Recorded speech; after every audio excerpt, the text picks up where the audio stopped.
Okay guys, so for my first video, I'm going to be responding to these two articles from Equal Rights Institute on moral relativism. This one is from Timothy Brom. Okay, let's start reading it. Since I started working as a pro-life advocate in 2011, I have deeply struggled with how to have productive conversations with moral relativists. I could, quote, win a debate with them, but I have a loftier goal of actually changing their minds, and I was nowhere near meeting that goal. For a while, my strategy was to ask moral relativists really uncomfortable questions, such as, is slavery immoral? But this strategy almost never worked. If they believed morality is subjective to the individual, they would say, no, I just don't like it. So I don't know what type of moral relativists Timothy Brom is speaking to. Moral relativism is the view that moral statements, such as X is moral or X is immoral, are relative to certain standards, um, either the standards of individuals or the standards of cultures. So, saying that slavery is immoral is perfectly compatible with individual relativism. The person that Timothy is speaking to here, where they answer, no, I just don't like it, this person sounds more like an error theorist than a individual relativist. But okay, let's go on. If they believe morality is subjective to the culture, they would say it's wrong now, but only because their culture came to decide that. Strangely, no one ever seemed to be uncomfortable after giving those responses. Next, I tried pointing out the logical inconsistency of them on one hand claiming there is no objective morality, and on the other hand implying that I had moral failings for disagreeing with them about something like abortion. That also did not seem to help, either because they could not understand the logic or because they chose to ignore it. So this is just projection from Timothy here. He's the one that's failing to understand the logic, not the moral relativist. There's no logical contradiction or inconsistency between claiming that there's no objective morality and claiming that a pro-lifer has a moral failing for opposing abortion. If Timothy's going to claim that there is a logical contradiction, I'd like to see him derive the contradiction and point out what the contradiction is. Now, it seems like Timothy is just engaging in a equivocation fallacy here. If I asked him what the contradiction was, I assume he would say something like, well, it is the case and it is not the case that some things are objectively wrong. But of course, the problem is that saying that someone has a moral failing or that someone's doing something morally wrong for opposing abortion, that doesn't entail that one believes in objective morality. Timothy is just equivocating between morally wrong here. In one sense, morally wrong refers to stance independently morally wrong, and in the other sense, it refers to stance dependently morally wrong. So it's just an equivocation fallacy. One time I even pretended to steal a guy's bicycle, but he found that to be more acute than persuasive. I mean, yeah, I don't see how that's supposed to be persuasive at all. You know, a moral relativist can still object to you stealing their bicycle. That doesn't demonstrate anything. Last fall, I tried something different than when I met an alternative version of me. Troy came up to our abortion remain legal table at CSU Fullerton and started talking to one of our volunteers. The discussion shifted quickly from being about abortion to Troy's relativistic views, and I was invited to join the conversation. After wrestling with Troy's worldview for a while, I felt frustrated. I started to have those unfortunately all too familiar prideful feelings I get sometimes when I talk to someone who believes something I do not respect. But I really wanted to understand why he believes something so puzzling, so I tried a different tack. Well, okay, let's just stop here. So first of all, with the point of, oh, like, they believe something I do not respect. Well, I mean, it seems like the reason that you don't respect moral relativism, it seems what's driving the lack of respect here is just your lack of understanding of the view.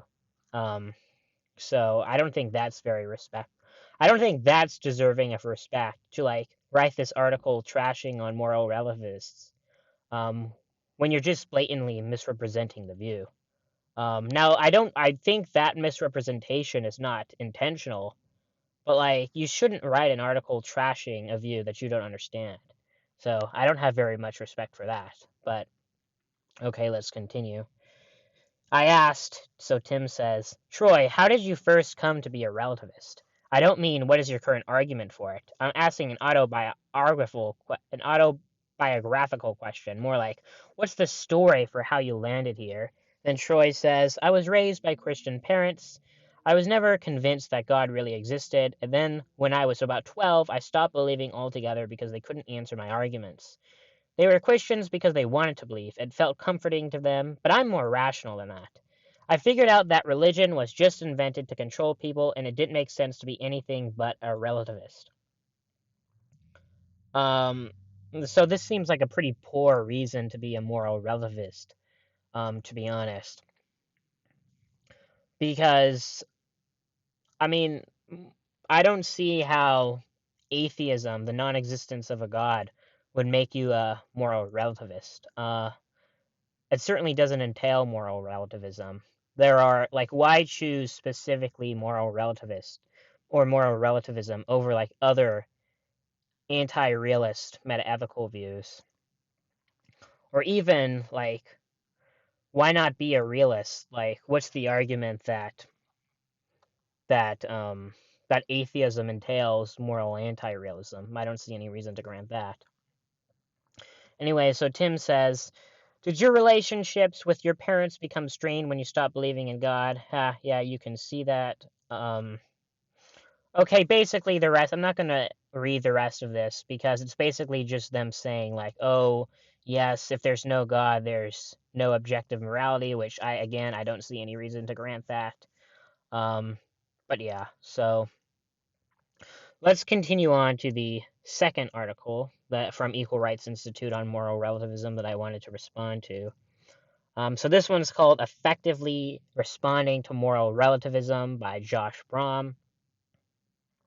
Okay, so it starts, while working last week with the Justice for All exhibit at Kennesaw, I don't know if I'm pronouncing that correctly, State University, I got into an argument or a conversation with two students, Justin and Tisha, about moral relativism. There are a few topics more difficult to discuss than moral relativism.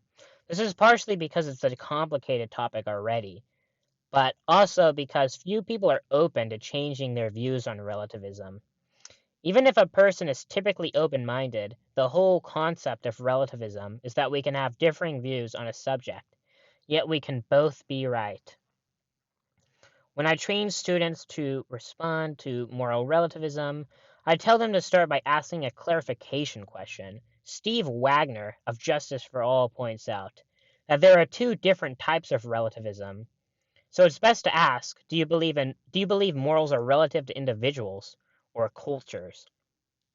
If the person believes morals are relative to cultures, I'm going to ask, then how can you judge the Nazis' decision to slaughter the Jews?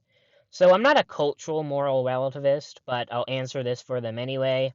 Um, so if whoever you're asking this question to almost certainly lives in a culture in which the Holocaust is considered immoral.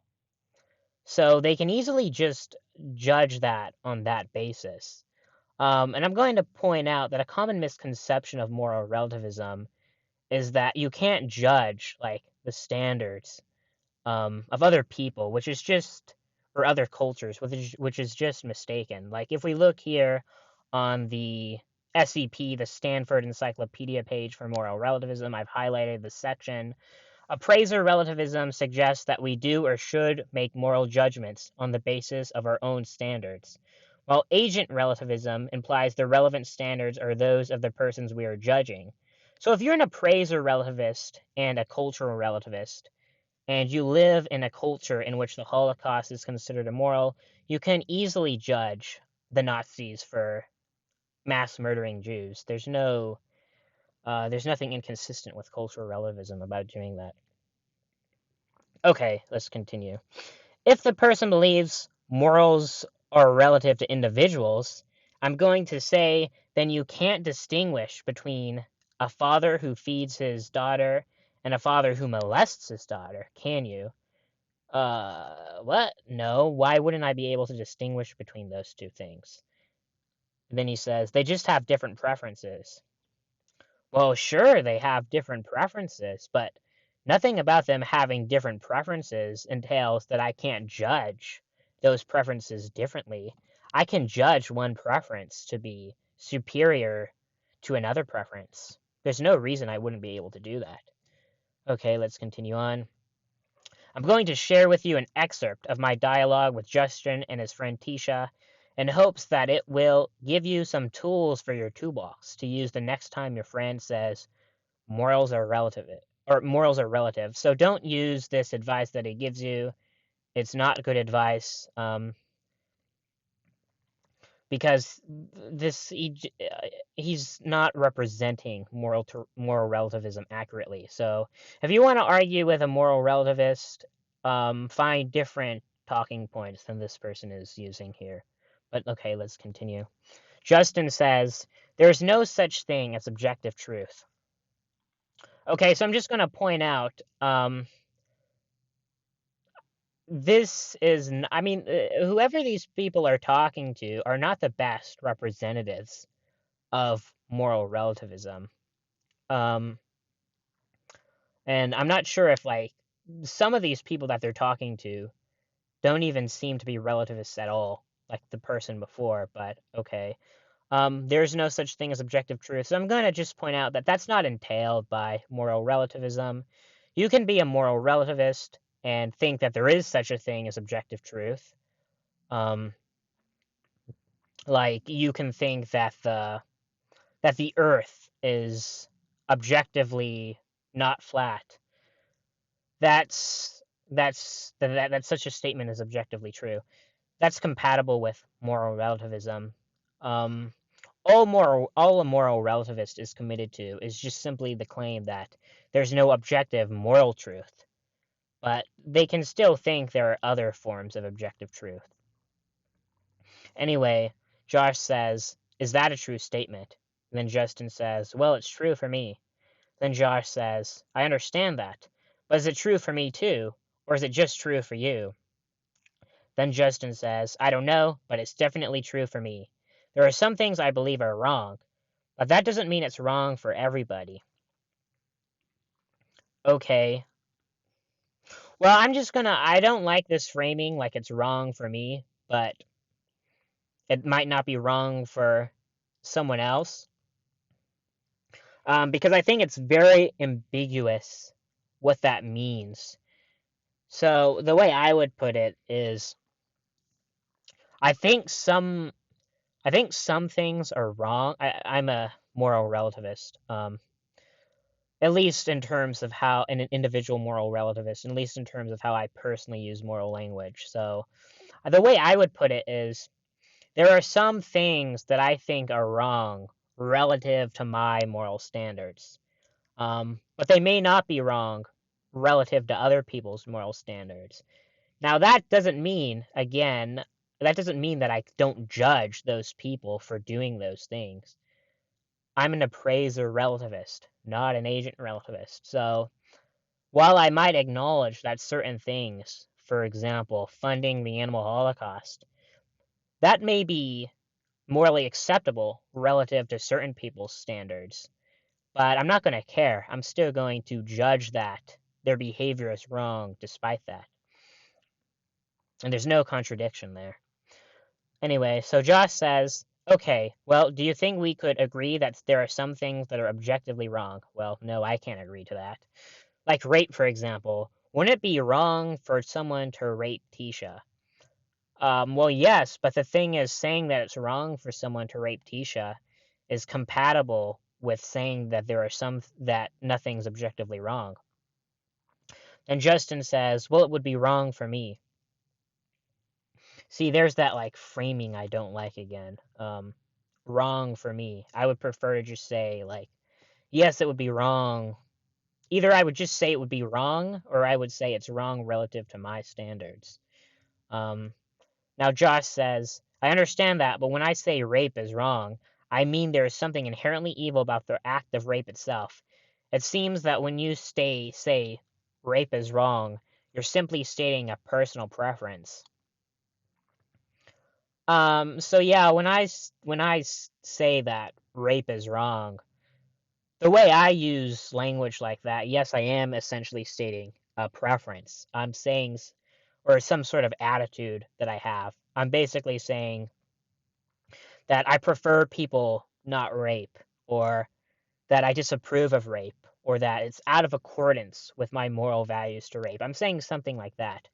But the thing is, the way Josh puts it, like you're simply stating a personal preference, like that almost makes it seem like, well, who cares if someone differs from you on that. It's like, well, no, like I can have a preference, and I can also have a preference that people act in accordance with my preferences. Nothing about me saying that that's a preference entails that I have to be okay with other people having different preferences. Like, no, I can just think, no, fuck you. You need to have my preferences. I don't care if you have a different preferences. I want to impose my preferences on you, which I do in the case of rape. Now, Justin says, yes, it's wrong, but who am I to judge someone else? Yeah, again, like, the people that. See, the problem with these articles is that they're talking to the worst representatives of relativism.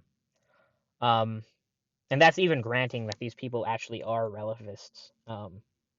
Again, some of them just seem like confused. Yeah, I mean, of course, again, it's totally compatible with relativism to judge someone else, and I would judge someone else for doing that. Now Josh says, I could tell by Tisha's body language that she was slowly coming to grips with the natural consequences of Justin's world. Now, these are the natural consequences of Justin's specific worldview.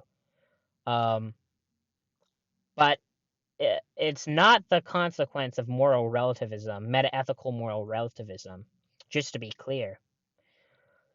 And it was making her a little uncomfortable, but she didn't say anything yet.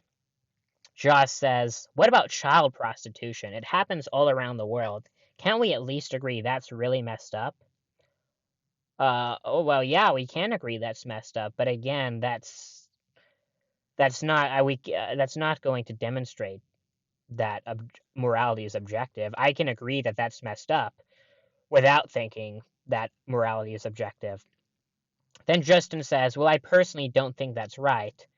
Then Josh says, yes, but some people do.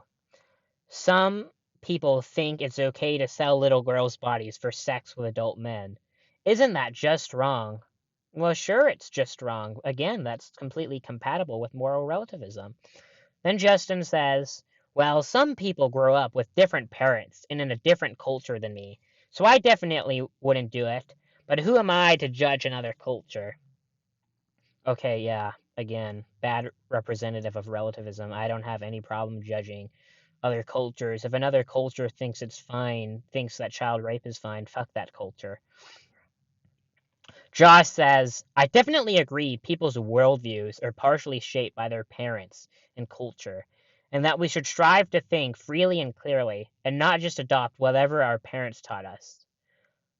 Justin nods approvingly. But couldn't an entire society be wrong about the rightness or wrongness of paying to have sex with 7-year-old girls? I mean, they could be wrong about it in the sense that I morally disapprove of their actions, sure. Then Justin says, I think it's wrong, but it might be wrong for them. Or, I'm sorry, he says, it might be right for them. Tisha interrupts that she disagrees with Justin. Well, I think it would be wrong, she replied. Justin says, something can be wrong for me, but that doesn't make it wrong for someone else. Maybe it's right to them. There is no objective right and wrong. Look, everybody used to think the Earth was a flat disk on the back of a giant sea turtle. Were they right? Well, I don't know if everyone thought that, but okay then. Justin says, it was right for them. Then Josh says, yes, but were we ever actually on the back of a giant sea turtle? Justin pauses and stammers, "Oh, do you understand the law of non-contradiction? It is not possible that something can be both true and not true at the same time and in the same context." Okay, again, this is not entailed by moral relativism. Justin says, but there is no truth. See, I don't know why he's including this in the article, because it makes it seem almost as if this sort of view that like truth in general is relative is that's like entailed by moral relativism, which it's not. Like Josh should in this article like put some note or something clarifying that this is like the specific view that a specific moral relativist holds, but that this is not entailed by like it's not actually entailed that if you're a moral relativist you have to think that. Like he should clarify that for his audience, or else they might get the wrong idea. Then Josh says, "See that? You just made a truth statement that there is no truth. I don't even have to refute that. Your argument is refuting itself. It committed suicide. It was dead on arrival." Okay then. Tisha laughed and we moved on to another topic and went our separate ways a half hour later.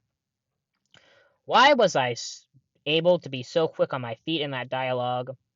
Because I had already prepared for that kind of conversation. I read books like Relativism, Feet Firmly Planted in Midair by Frank Beckwith and Greg Koch. I don't know if I'm pronouncing that right, whatever. I listened to CDs over and over on this topic so I could master the materials for myself. Well, I mean, whatever materials you were mastering don't seem to understand moral relativism. The materials you're mastering seem to just misrepresent it, but okay then. A lot of my responses were not even original. I mean, okay, like the bad responses weren't original, but they were tools in my toolbox, ready to be taken out when the opportunity came up. I also chose to describe some of the most despicable acts I could think of. I purposely left out the more graphic descriptions left in this article, but suffice to say, I left little to the imagination. I did this because it's one thing to stand on a college campus and say there's no objective right and wrong, but it's another thing to hear what it's like for a 7-year-old to be forced to have sex with an adult man. There's a reason we have a negative gut instinct when hearing things like that. It's the kind of thing bioethicist Leon Cass, I don't know, responds to or refers to as the wisdom of repugnance. Yeah, so in terms of this, yeah, I'm familiar with with graphic descriptions of child sexual abuse. I've read that stuff before. I've watched documentaries, like 60 Minutes videos, that that explain in detail that stuff graphically. Like I've read about or I've heard about babies being sexually tortured. None of that moves the needle for me at all in terms of moral realism. It doesn't make me an iota, doesn't move me an inch, an iota closer to affirming that morality is objective. Doesn't move my credence at all. Now, of course, I respond. It's not as if I'm ambivalent um, when I hear or read about these things. Of course, I react with like a moral revulsion or repugnance to hearing this sort of stuff. It's like disgusting. It's evil. But again, that's a normative stance. That's not a meta-ethical stance. And we're supposed to be discussing our meta-ethical stances here. So you can be morally repulsed by that sort of stuff and affirm that it's morally wrong and that we should punish those people and still think that morality is not objective. A common misconception people have is that they think, well, if you think morality is subjective, you take morality less seriously. It's like, no, like, if you have one person that's a moral realist and one person that's a moral anti-realist, and we can say specifically moral relativist, like, the fact that their meta-ethical views, like, the anti-realist is not going to necessarily think that child rape is less wrong than the moral realist is. Like, they could easily think that child rape is just as wrong, and they might even think that it's more wrong than the realist does. There's no entailment that if you think morality is subjective, you somehow have to think, oh, these atrocities are less bad or whatever, or that you can't have any objection to people committing them. So stop preparing yourself for conversations like this. One way to do that is subscribe to the blog podcast. Okay, then you can be ready for for next time someone tells you fetuses aren't persons. Yeah, okay. I don't think their objections to that work out either. I don't think those succeed either. I mean, they're better than what they're putting out here, but I still don't think they succeed. Okay, okay, yeah. Moral relativism is the most destructive worldviews of the century. I mean, that seems like a pretty big exaggeration. But anyway, so that's my response to Equal Rights Institute's two articles on moral relativism. They completely misrepresent moral relativism. The objections are not good. See you next time, I guess.